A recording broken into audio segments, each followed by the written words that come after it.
좋은 디자인이라고 하는 것들은 사실은 문제 해결의 결과물이에요. 막 좋은 디자인을 하겠다고 영감을 받아서 예술적인 형태를 만들고 이게 아닙니다. 복잡한 문제를 풀어나가면서 나오는 필연적인 것들. 그게 훌륭하다고 저는 생각하는 이유가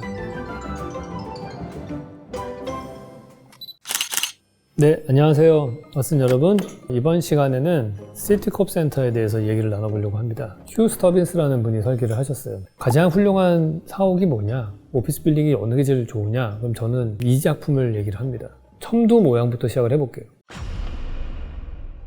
보통 우리가 어느 도시에 가면은 스카이라인이라고 하는 것들이 다 있게 돼 있죠. 그 지역에 만들어진 그 도시가 형성되던 시절에 최적의 사회적, 경제적, 기술적인 원리에 의해서 혹은 정치적 배경 이런 거에 의해서 건물이 만들어지고요. 그것들이 그 건물의 하늘과 만나는 아웃라인을 형성한다고 볼 수 있어요.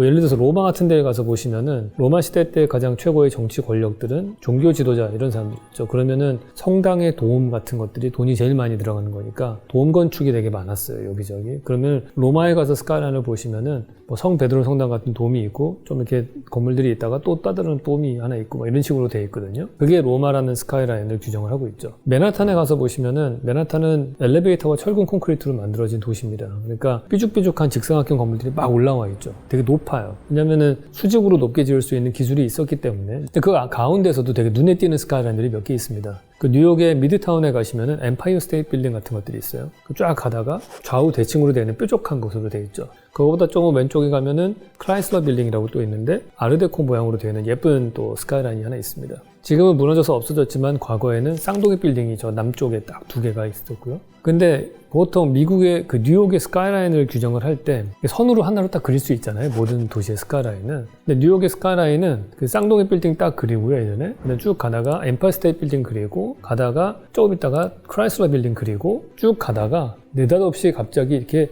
45도로 사선으로 되어 있는 스카이라인이 나와요. 그 눈에 확 띕니다, 그 건물이. 대부분의 뉴욕의 건물들은 위가 평평한 평지봉으로 되어 있는데 몇 개의 고층 건물들이 좌우 대칭의 첨두형으로 되어 있고 그리고 얘는 첨두도 아닌 것이 평지봉도 아닌 것이 하나 이렇게 사선으로 되어 있습니다.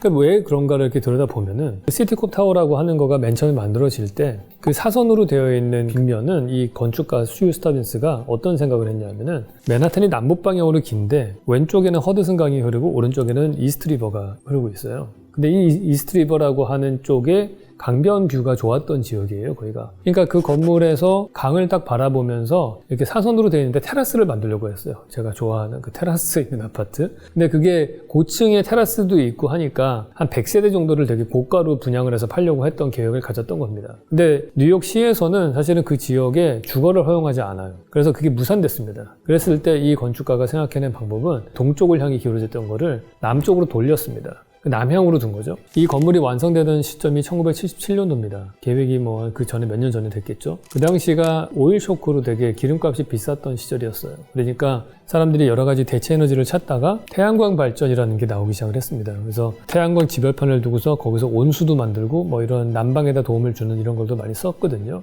그래서 이 건축가의 생각은 남향으로 돼서 태양광 지별판을 패널을 넣고서 뭔가 에너지를 생산하겠다 그런 생각을 했는데 개념은 되게 좋았죠. 그래서 45도로 빗면으로 되어 있는 걸 남향으로 틀었는데 실제로는 거기 설치했던 태양광 패널들이 그렇게 효과적이진 않았습니다. 실질적으로 그 건물에서 쓸 수 있을 그 아주 에너지에는 아주 미비했기 때문에 그 개념은 사라졌지만은 어쨌든 친환경적으로 만들려고 했던 노력들이 보이는 거죠. 그래서 그 비대칭의 그 첨두가 어떻게 보면 역사상 최초로 나왔다 이렇게 볼 수 있어요. 그리고 그게 이 건물의 독특한 특징이 된 거죠. 근데 그 건물이 왜 우뚝 혼자 솟았냐 하면은 여기 여러 가지 스토리가 있습니다. 이 건물이 진짜 훌륭한 이유는 여기서부터 시작이 돼요. 보통 디벨로퍼들은 자기 건물을 크게 짓고 싶죠. 그래야지 랜드마크 건물이 되고. 그러려면 첫 번째 해야 되는 작업들은 오래된 도시 같은 경우에는 여러 개의 필지들을 이렇게 합쳐가지고 큰 땅을 만드는 작업들이 사실은 거의 하는 일의 50%입니다. 근데 그 작업을 하면은 그 땅 작업을 해보신 분은 아시겠지만은 하나의 땅을 사고 옆에 땅을 사고 소문이 돌기 시작을 하면은 그 땅들이 점점 가격을 올려요. 우리나라에서 알박이라는 말이 있죠. 그 대표적인 사례가 그 강남역 사거리에 있는 건물이죠. 삼성전자 사옥에 보면은 건물 하나만 좀 생뚱맞은 게 작은 건물이 하나 있어요. 무슨 안과 건물로 신축인지가 됐던 걸로 아는데 그 땅 주인이 자기는 죽어도 삼성전자한테는 땅을 팔고 싶지 않다 그렇게 고집을 부리셔가지고 안 판 거거든요. 그게 뭐 본인의 의지니까 어쩔 수가 없는 거죠. 그래서 이 건물도 그랬습니다. 시티컵이 유명한 그 금융회사죠. 보험회사기도 하고 그 회사가 건물을 짓는데 땅을 이렇게 매입을 하는데 북서쪽 코너에 있는 어떤 루스런 처치가 하나 있었어요. 근데 그 건물이 이 자리를 뜨고 싶지 않았던 겁니다. 왜냐하면 교회라는 거가 대부분 다 그 동네 사람들이 와서 예배를 드리는 곳이니까 교회가 다른 데로 완전히 이사를 갈 수도 없고 여기서 나가면 맨하탄에 어디다가 또 땅을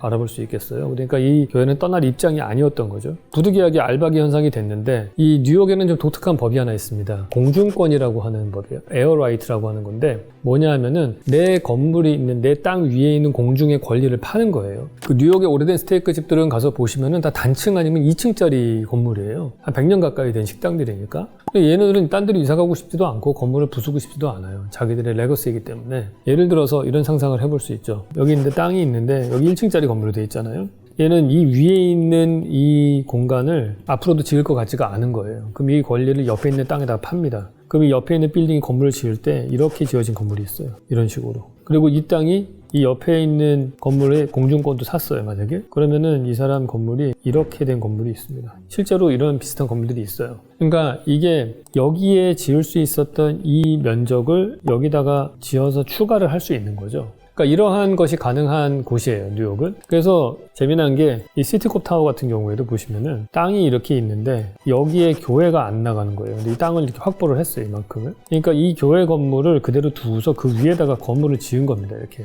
그러니까 이 위에 겹쳐지는 부분들이 있을 거 아니에요. 그는 공중권이라고 하는 걸 샀기 때문에 가능한 거예요. 근데 건축가가 첫 번째 단추는 뭐였냐면은 이 건물을 새로 디자인을 합니다. 아주 아름답게 입면에서 보면은 뭐 이렇게 생긴 건물을 하나 디자인을 했어요.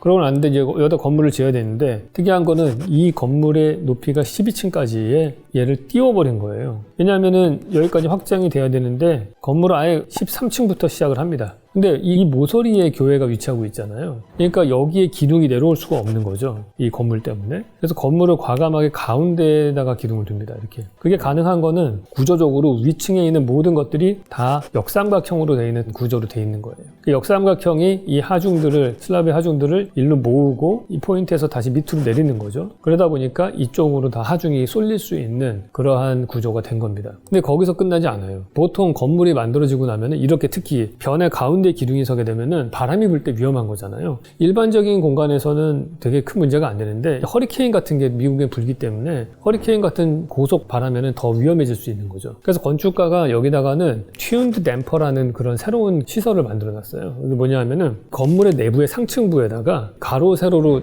그 축을 만들어 놓고 줄을 달아 놓고서 거기 추가 달려 있는 거예요. 그 매달려 있는 추가 바람이 오는 방향으로 움직입니다. 예를 들어서 내가 남쪽 방향에서 허리케인 바람이 분다. 그럼 그 추는 남쪽으로 움직이는 거죠. 그 무게중심이 그쪽으로 쏠리게끔. 이 고층 건물이 높게 올라갔을 때 그 풍압력을 견디기 위해서 그쪽으로 무게중심을 추를 옮겨서 무게중심을 둬서 대만에 가면 타이페이 101이라고 되게 초고층 건물이 있거든요. 거기에도 이게 적용이 됐어요. 그게 기둥의 숫자를 훨씬 줄일 수 있는 거죠.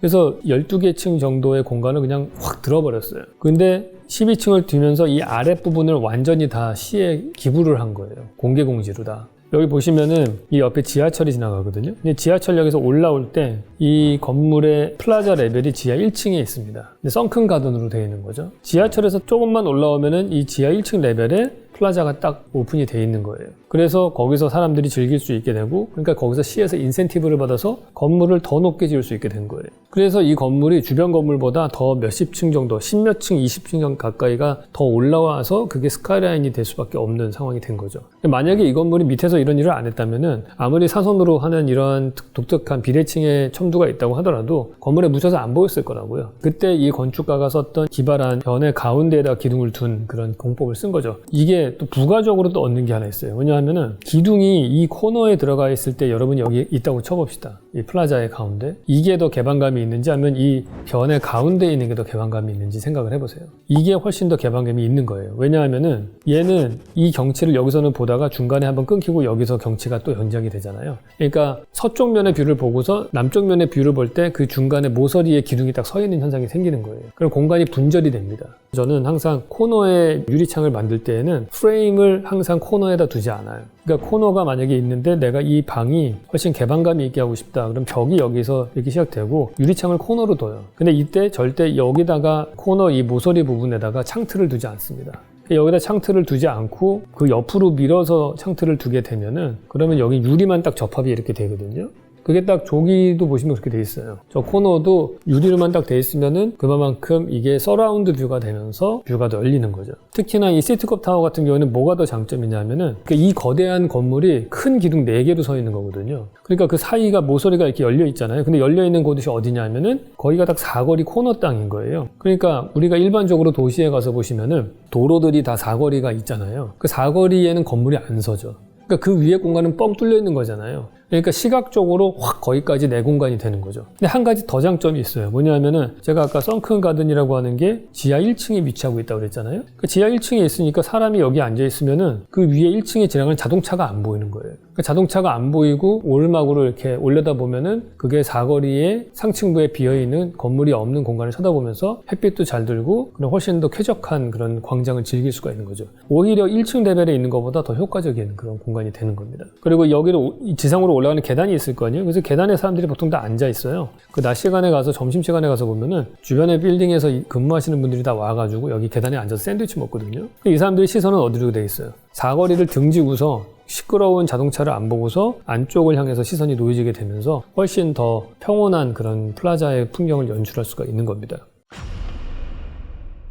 우리가 여기서 보시면은 첫 번째 단추는 떠나지 않는 교회, 그 알바기한 땅에서부터 시작을 했지만은 그거를 법률을 적절하게 이용해서 공중권을 사고 그 다음에 생겨나는 문제점들은 혁신적인 구조를 도입을 해서 사용을 하고 거기에 또 친환경적인 솔루션까지 넣어가지고 이 정말 기존에는 볼 수 없었던 독특한 형태를 만들어냅니다. 그러니까 우리가 좋은 디자인이라고 하는 것들은 사실은 문제 해결의 결과물이에요. 막 좋은 디자인을 하겠다고 영감을 받아서 예술적인 형태를 만들고 이게 아닙니다.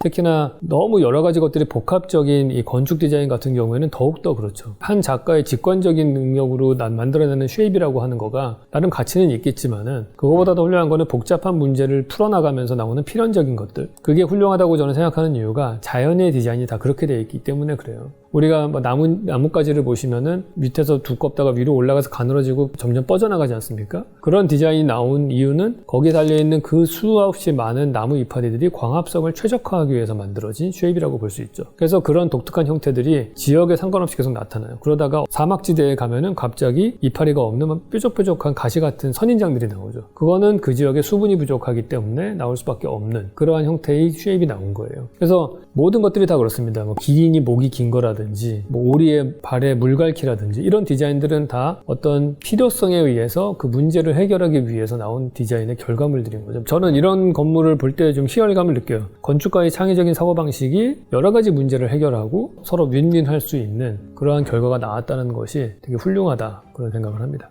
이걸로 이번 시간을 마치도록 하고요. 다음 시간에 뵙도록 하겠습니다.